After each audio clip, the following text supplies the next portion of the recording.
তোকে কতবার বলেছি যে এসব রান্নার ভূত মাথা থেকে ঝেড়ে ফেল। আমার কথা কি বুঝতে পারিস না তুই? আদনান সাহেবের কথা শুনে তার একমাত্র মেয়ে রুহি মাথা নিচু করে ফেলল। বাবা, আমি শেফ হতে চাই, এটা আমার স্বপ্ন। চুপ কর তুই। শেফ হবি তুই? ছেলেদের মতো রেস্তোরাঁয় গিয়ে রান্না করবি?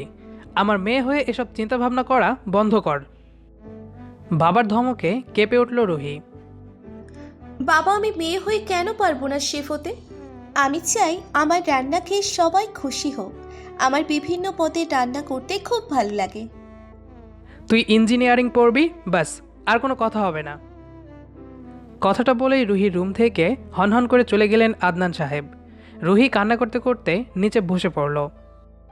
মা, মাত্র 14 বছর বয়সে যখন তোমাকে হারালাম, তখন একমাত্র বন্ধু ছিল তোমার নিজের হাতে সাজানো সেই রান্নাঘর। তুমি এই পৃথিবী থেকে চলে যাওয়ার পর বাবা আর কাউকে বিয়ে করেননি ঠিকই, কিন্তু আমার প্রতি তার কোনো ভালোবাসা নেই। সব সময় শুধু পড়া পড়া আর পড়া। আমি তো সব সময় ভালো রেজাল্ট নিয়েই বাবার সামনে এসেছি, কিন্তু আমার অবসর সময় কেটেছে রান্নাঘরে হরেক রকমের খাবার তৈরি করে। ধীরে ধীরে একসময় আমার এই শখ স্বপ্নে রূপান্তরিত হয়।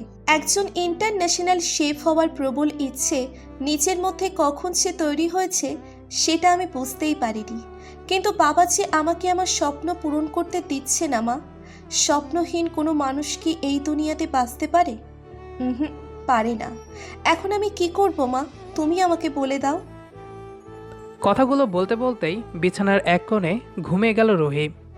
ফোনের রিংটনে চোখ মেলতেই একটা অচেনা নাম্বার দেখে ভ্রুদয় কুঁচকে এলো রুহির।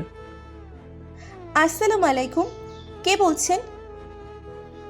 ওয়ালাইকুম আসসালাম। আপনি কি রুহিস কিচেনের ক্রিয়েটর রুহি বলছেন? জি বলছি। আমি আপনার পেজ থেকে কিছু খাবার অর্ডার করতে চাই।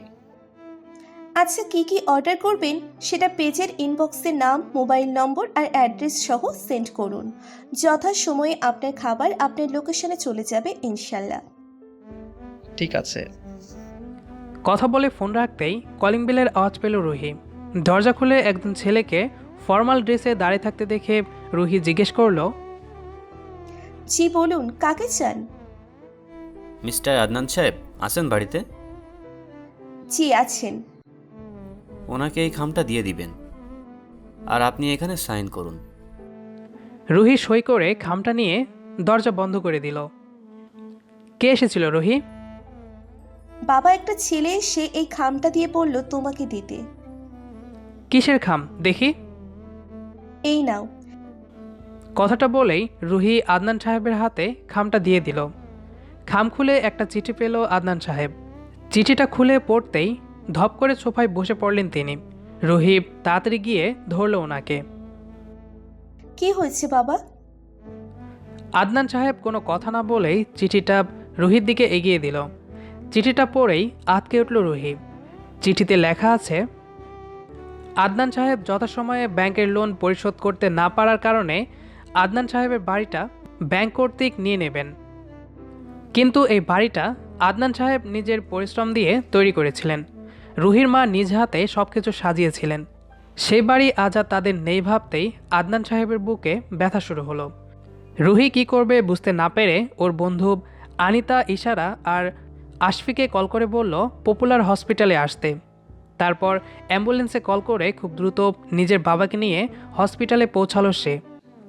হসপিটালের করিডোরে দাঁড়িয়ে আছে রুহি, পাশেই আনিতা আর ইশারা দাঁড়িয়ে আছে। আশফি ফার্মেসিতে গেছে নার্সের বলা মেডিসিনগুলো আনতে।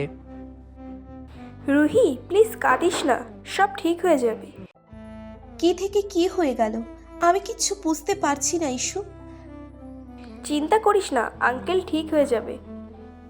এর মধ্যেই ডক্টর এসে বলল, আদনান সাহেবের বাড়ির লোক কে আছেন এখানে? আমি আপনি ওনার কে হন? মেয়ে। আচ্ছা শুনুন, আপনার বাবার হার্টে ব্লক ধরা পড়েছে। যত দ্রুত সম্ভব অপারেশন করতে হবে, যার জন্য আনুমানিক লাখ 2 টাকা লাগবে। আপনি কাউন্টারে টাকা জমা দিয়ে ফর্ম ফিল আপ করলেই আমরা অপারেশন শুরু করব।